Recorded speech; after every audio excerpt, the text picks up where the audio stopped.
Salut les marins, nouvelle vacation, on est jeudi, je profite du télétravail pour enfin me remettre à la télévision et à faire un petit point sur ce Vendée Globe 2020, décidément plein de suspense, puisque la flotte est très très très étalée du nord au sud avec des positions qui bougent quasiment chaque jour et des retardataires qui ont réintégré le groupe de tête, en tout cas le peloton, et du coup, effectivement, c'est plus qu'un restart, c'est un re-restart. Et du coup, tout le monde se retrouve plutôt en très bonne position, même si les options sont un tout petit peu différentes, que la moindre erreur de quart coûte quelques milles et quelques minutes précieuses. Toujours est-il que il est bien clair qu'à ce stade de la course, la mi-course, hein, clairement, enfin, tout est possible encore aujourd'hui. Et pourtant, on le constate, il y a des stratégies radicalement opposées au classement marin. Pour l'instant, c'est Nailou, Express et Lucky donc, qui mènent la danse. Alors, on va aller voir Nailou. Donc sur une route plutôt sud, hein, avec un angle à 136, il tourne à 22 nœuds, annoncé à 22 nœuds 2. Et là on voit il y a un petit train, puisqu'on aperçoit Lucky, Nailou, Express, Bonnat, Flèche d'Or, Melvin. Donc là un groupe qui est plutôt pas mal placé. BTL n'est pas loin. Et donc sans doute une des routes, je dirais, les plus sympas, hein, la route sud, puisque là ils vont avoir des angles bon, tout à fait corrects et avec des vitesses surtout assez élevées. Donc ils sont plutôt très très bien placés. On va retourner faire un petit coup de classement. Voilà donc les leaders. Alors Melvin et BTL évidemment juste derrière. Alors Melvin je ne l'ai pas vu sur la map, mais à mon avis il est dans un bon coup. Il est un petit peu plus... Voilà, juste derrière Express en fait. Donc il y a du duel à tous les étages, groupe sud, groupe centre, groupe nord et très très nord, on va le voir tout à l'heure.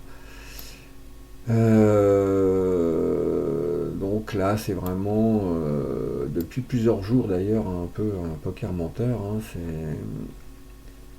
on essaye tous de trouver la bonne voie, la bonne sortie, mais en fait le moindre retard d'empannage a coûté quand même et oblige certains d'entre nous à des routes peu orthodoxes, pas faciles, mais bon,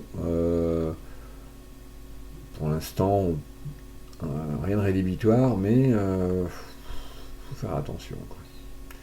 Donc là on voit une mer un peu moins formée qu'hier et qu'avant-hier, et il est clair que là les vents sont tombés, hein. On avait vraiment l'impression derniers jours d'être scotché avec les IMOCA quand les vents étaient trop forts, à 35, 36, 37 nœuds, quoi, et là on n'avançait plus.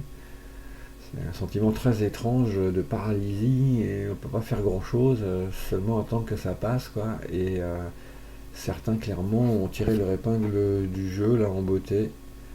D'aucuns ont deux bateaux, donc deux stratégies différentes, donc ça c'est clair que ça aide. Et avec deux stratégies très différentes, bon ben voilà, il y a au moins des deux bateaux qui est pas trop mal placé, quoi, donc ça c'est plutôt pas mal. Encore faut-il avoir le temps de s'occuper des deux bateaux. Et puis le cerveau aussi, parce que moi je peux pas. Mon cerveau il bloque. Là on a vu la patrouille de France là, arriver donc, dans le Pacifique. Alors ensuite on va remonter un petit peu. Et il y a Coach Mick, dans un entre-deux également sympathique. On commence à trouver quelques cadors, là, Luxair, Fraise, Filou, Machaon, Rome, NZ et Ligo. Alors moi j'étais à côté d'NZ pendant très longtemps et voilà quoi, il est descendu bien sud et il a bien fait. Aussi, un petit peu plus haut, les Toppen, Urmom et Banane, Orcade, Mako, les Anko. Donc tout ça c'est des cadors, hein, clairement, de VR. Et faut pas être trop loin. Et vous voyez, là, Almicle qui est revenu juste derrière. Pourquoi je vois pas le nom? Je m'interroge. Moncy 17 en bleu. Raketa qui s'est également bien replacé, hein, dans la flotte. Tam Tam également. Et un petit peu plus haut, on a les anciens. Canard, Cap, Dany et Ghost, qui est en fait juste derrière Cap. Et là, je dirais que bon, c'est retrouvé un petit peu piégé. Moi, je le trouve un petit peu nord, mais bon, affaire à suivre.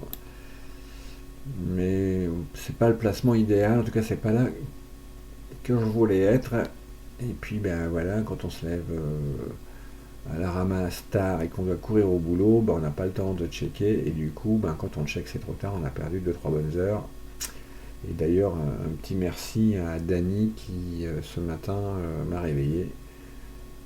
Sans quoi je serais probablement remonté en Nouvelle-Zélande. Bref, juste derrière ce groupe, on aperçoit Jonax, hein, un peu centre là. Donc lui est plutôt dans le groupe Urmom, Rome, donc qui est bien, même s'il marque un petit peu le pas, Jonax aussi, hein, qui était aux avant-postes pendant très longtemps. Bobylon qui a raccroché tout ça. La Clément qui raccroche le wagon également. Mich de Marolles, Ethanos et Canardour, pas trop mal. Il y en a un qui a raccroché le wagon, c'est Escalba également, qui après des petits soucis, finalement avait perdu un peu de temps, mais est bien rentré dans le groupe. On va essayer de le choper, Escalba. Il est pas si loin. Le voilà. Donc pareil, sur un angle à 135, là, tout le monde est sage aujourd'hui. Un peu plus haut, donc il y arrive également, hein, qui a fait un gros retour. Et Thanos, toujours dans le coup. Mich de Marolles, la Clément et Canardour, qui également un petit peu marqué de pas, mais bon, voilà, pas très loin. Donc tout y va bien. Il y en a un qui nous a fait une remontée spectaculaire, c'est la Tomate, qui fait une course. Certains d'entre vous, beaucoup d'entre vous l'ont souligné sur Discord, mais qui fait une course remarquable, hein, et qui est très très bien placé, hein, qui est vraiment tout près du peloton, qui se refait la cerise clairement, et l'Eric qui est tout près également, hein, qui est pas, voilà. Donc ça devrait rentrer bientôt dans le peloton, et c'est une bonne nouvelle. Mais vraiment, la Tomate, et félicitations garçon, tu fais une sacrée course. Un petit peu au-dessus, il y a 6 Sardillons, alors qui est resté très nord aussi, étonnamment. Alan 56, Itou. Horizon, ben pas trop eu le choix, c'est à la faveur évidemment de la météo, donc, mais en tout cas pareil, hein, elle a fait une très grosse remontée, là, elle est vraiment tout près du peloton. On aperçoit Joe Bar, Free Studio 71, Petit Dave et le Pilou. Donc là, c'est ils sont un petit peu plus nord tous, mais on voit ça file plein est, hein, pour l'instant. On va remonter encore un peu. Alors je tâcherai évidemment, j'en oublie en passant, mais bon, voilà, on a Braise 1-3 qui est dans le coup également, Tarao évidemment comme d'hab. Alors Brest 3, il est là, avec il y a également Flèche d'Or, hein, qui est très bien placé. Donc tout ce beau monde,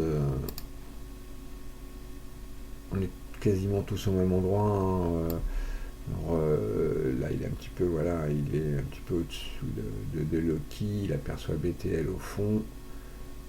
Et puis devant notre leader actuel, Nailou 3. Donc voilà, Braise est très très bien placé. On va poursuivre ça. Touk touk touk. J'ai pas regardé le classement de la team, on ira voir ça tout à l'heure. On va faire une petite visite à mon ami Tarao qui est depuis le début de la course aux avant-postes. Donc là, il est en bonne compagnie avec Fraise Volante, Luxair. Bon, Tarao fait une course ultra régulière, toujours aux avant-postes. C'est juste quasi la course parfaite pour l'instant. Il va être aux avant-postes de toute façon jusqu'au sable. Hein, et c'est un bon poisson pilote, un Tarao. Donc quand on n'est pas loin de lui, c'est qu'on est bien placé en général. Mais là, il est toujours à l'attaque et il ferraille toujours avec les meilleurs. Très vigilant au choix de ses placements, stratégiquement vraiment rien à dire, tactiquement c'est parfait et toujours devant quoi. Donc c'est vraiment le chassé et là il est en duel avec Fraise Volante et Luxair s'il vous plaît, quand même pas du menu fretin et puis il est même un peu devant Your Mom, hein, bref, Tarao ça va vite, il est à 22,8 sur un angle à 135, vraiment la science du placement pour l'instant Tarao, et depuis le départ, vraiment c'est impressionnant. Donc affaire à suivre camarades, mais on va essayer de se rapprocher un chouïa quand même, Captain CCC qui fait une très jolie course aussi. J'en parle jamais beaucoup parce que mais ça va vite hein, là aussi, pareil. Donc il est plus au sud, bien calé, très bonne position également. Alors, je vais pas faire tout le monde, hein, je vous le dis, parce que c'est fastidieux quand même. Évidemment, All for One, pareil, il est en chasse Tarao, donc il est pas mal non plus. Il file à 22 9, 23 nœuds quasiment. Alors moi je me méfie des vitesses annoncées par VR, hein. Je l'ai, puisque bon, vous avez vu mon petit message hier soir, il y a des écarts très étonnants. Bref. Non, là je vais aller sur un fait de course maintenant. J'aurais voulu faire un petit coucou à d'autres, mais bon, au regard du classement, le Teamboat, il a raison, Pilou, souvent il me dit n'oublie pas le Teamboat, et il a raison parce que le Teamboat, ça file. Il est devant Raketa quand même, hein. Et puis en chasse du top-un, enfin bref, le Teamboat en train de nous faire. Ce serait quand même drôle que le Teamboat soit le premier de la team VR, enfin de la team marin, pardon. Ce serait quand même la blague de l'année, ça. Mais c'est énorme, hein, ce que fait le Teamboat. Et là, l'équipe, vous êtes au taquet, vraiment très très fort. Alors je sais pas où en sont les autres Teamboats hein, d'ailleurs, mais franchement, là, vous nous faites une course, walou, c'est du balèze. Bat, qui attendait cette nouvelle vacation, et ben il est pas mal, le jeune Bat, un petit peu nord, en bagarre avec Rive, mais pareil, un Bat, sacré remontée aussi, quoi. Sacré remontée. Il est en bagarre avec Rive, ouais, juste derrière, mais ouais, il revient de très très loin aussi. Chapeau bas, parce que ce début de VG pardon, avait été compliqué, puis finalement rien lâché et il est revenu dans le groupe de tête, ça c'est cool. Sandrado très très bien placé depuis un moment aussi,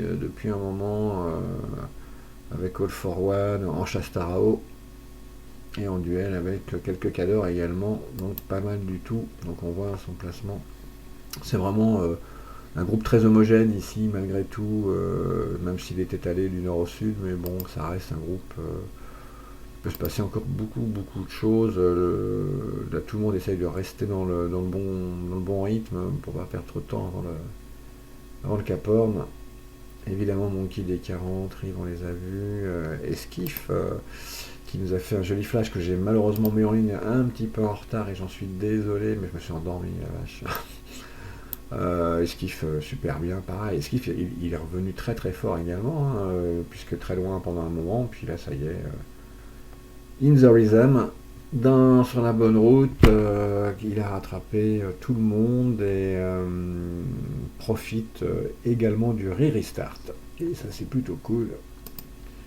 Bravo notre poète, bien ouais. Je descends encore Kev.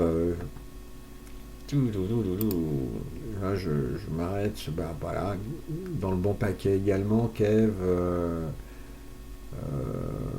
Sur un angle à 130 là, pour se remettre sur la bonne route. Donc il est actuellement en plein effort. Ça va un chouille peut-être. Ouais, même pas moins vite. Hein. Il va raccrocher très vite au wagon là. Donc ça c'est plutôt bien. R 22 nœuds. Alors, puisqu'on a vu Horizon, on va aller voir Léziane. Donc, il y a du duel là aussi dans l'air. Alors, voyons voir. Alors, Faussaire, on va aller le voir parce que là, Léziane, 57e pour l'instant, à plus de 100 000 du leader de la team. Mais, effectivement, très très nord. Et qui a marqué le pas? Qui a marqué le pas sévèrement. Alors, pour l'instant, sans doute, j'ose croire que cet empannage tardif a été volontaire pour sans doute s'éviter dans les heures à venir trop d'empannage le long de cette fameuse limite des glaces. Certains ont vraiment fait ce choix-là, qui n'est pas un choix inintéressant. Et pourquoi? On va le voir, notre champion actuel, Fossea, lui est parti, alors pour le coup, il est parti très très nord. Alors je vais essayer de vous le retrouver. Et puis il n'est pas tout seul. Hein. Ils sont quelques-uns à avoir fait ce choix. Alors ce qu'il met au classement, effectivement, très très loin, mais bon, ça ne veut pas dire grand-chose, ça. Alors voilà. Donc on a la Fondation Tara qui est très nord, on a Robin Boat, The Second, pareil, et Fossea également. Donc là ils sont très très nord. Alors Léziane est encore plus nord. Et je pense qu'effectivement ça veut s'éviter un empannage, enfin des empannages casse-pied et dangereux.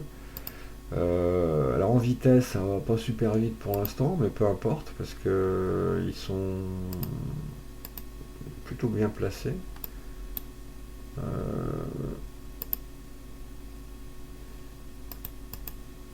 Voilà, ça tourne à 21 nœuds, 21 nœuds 5 en moyenne. Mais effectivement, bon là ça file clairement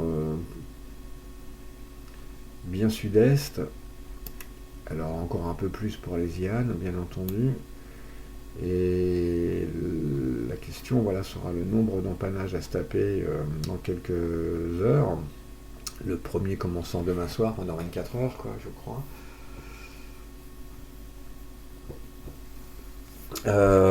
Moi, j'ai pas d'idée. Il est clair que moins on fait d'empannage auprès de cette ligne limite des glaces, mieux on se porte. Maintenant, c'est vrai qu'ils sont partis très très nord. Pas si loin au final, un petit peu plus de distance peut-être à parcourir. Je pense que c'est un choix stratégique en tout cas couillu, mais intéressant. Mais comme Fossea sait nous le faire habituellement, et là cette fois il est accompagné par Robin Boat The Second et puis les Ian, donc affaire à suivre. En tout cas là il y a du duel à distance entre ces extra nordistes et le reste du peloton. Intéressant comme stratégie, intéressante. Et en tout cas, les nanas font très fort entre Almicle, Horizon et Léziane. C'est le feu d'artifice, hein, ça part dans tous les sens. Mais ça va vite et ça a racolé au peloton, sauf Léziane hein, qui a pris une option un peu différente. Mais si c'est une option volontaire, c'est couillu et c'est bien joué.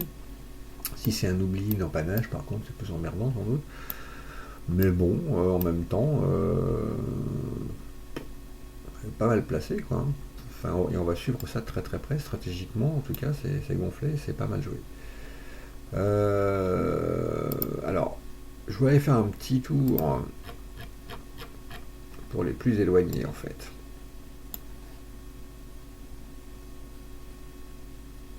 On a un paquet, on est 80 quand même.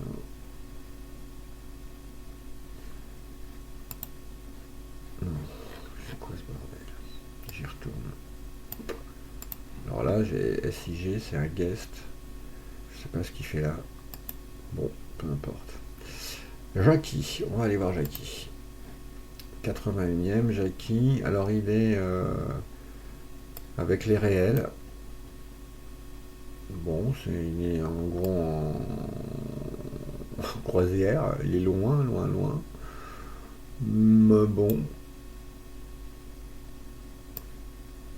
Il est super loin. Un petit peu là, on va aller voir qui d'autre on a. Ouf, on a GG qui flirte. J'espère que GG n'a pas oublié là, de programmer, mais en tout cas il est sur le fameux plateau là sur lequel on a passé un sacré bout de temps et accompagné de Mumu, donc il y a du duel. Mais c'est vrai que là j'espère qu'il n'a pas oublié d'empanner. Parce que pour le coup, il est vraiment tout près de la ligne des glaces quand même. Mais bon, GG, je suis sûr qu'il est à la barre. On va revenir un petit peu comme ça. Bank Pop à ma Clarisse là, qui est en train de faire un super course, elle est 12e je crois, et bientôt 11e, puisqu'elle est en train de rattraper, elle l'a rattrapé même, hein. Donc en gros là elle est à fond. Bank Pop commence à donner de toute sa puissance, là, c'est bien. Là on retrouve les Yes Wickham et compagnie. On a Dubois 51 qui est là. Le deuxième bateau de GG qui est pas si mal, bon qui a un petit peu de retard, mais il est pas tout seul d'ailleurs, si. C'est qui là qui a avec lui, bon, il y a effectivement il est au sud de la Nouvelle-Zélande, donc il est en train de poursuivre tranquillou à un rythme de sénateur son tour du monde. Joe Barr 69, Luto 69, Steph Delayotte, tout ça n'est pas si loin finalement et va peut-être accrocher le wagon. Armel Cléache n'est pas si à l'aise que cela. Estelle Denis non plus. Ryu, pas si mal, mais pas forcément si bien non plus. Bref, on a dompté les cadors réels qui font du virtuel depuis quelques jours, et là ils ont un peu de mal à suivre le rythme infernal proposé par la flotte de nos marins virtuels. C'est assez étonnant. Et voilà un petit peu l'état des lieux de ce VR, toujours en route vers le Cap Horn. Allez, une petite remise à jour et on va aller faire un tour sur Windy. Voilà un petit peu ce qui nous attend et on va faire avancer le temps et on le voit, on va être quasiment toujours sur des vents assez sympas, en tout cas pendant plusieurs jours encore. Donc une course bien indécise pour l'instant,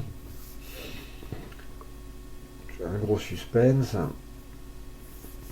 et un Grand Prix où il est difficile de doubler si on n'a pas je sais plus comment s'appelle le système, le DS je sais pas quoi là. Et ouais, la météo là jusqu'à samedi, je la laisse défiler un petit peu jusqu'à samedi, vous voyez, on va vraiment bénéficier de conditions plutôt sympas et donc la flotte va allègrement vers le Cap Horn L'acte 4 pour l'instant est assez relax. Voilà, là je suis à samedi 15h, on va aller jusqu'à 18h. Mais bon, le système météo pour l'instant nous est plutôt favorable et va permettre encore, je pense, à ceux qui sont un petit peu en retard sur le groupe de tête de revenir. Donc on pourrait assister à un restart. Donc je vous dis pas. Voilà les amis pour cette vacation faite en une fois. Pas si mal. Pour faire un petit état de notre flotte et du moral des troupes. Et pour l'instant, le moral est bon pour tout le monde, j'ai l'impression. Et les petites erreurs commises se rattrapent au fil de l'eau et au fil du temps. On va suivre donc un petit peu les différentes stratégies avec beaucoup d'intérêt. Mais il semble assez évident qu'un regroupement global va se réaliser pas très loin du Horn, et donc on pourrait bien avoir une nouvelle course qui démarre après le Horn, et donc sur la remontée de l'Atlantique. Et ça promet là aussi d'être épique, donc on n'est pas sorti de l'auberge, hein, les amis. Vivement la semaine de vacances que j'ai posée. Je vous souhaite une très belle soirée, et je vous dis à ce week-end pour une prochaine vacation en fonction des événements, probablement samedi. Voilà, allez, je vous embrasse tous, ciao ciao.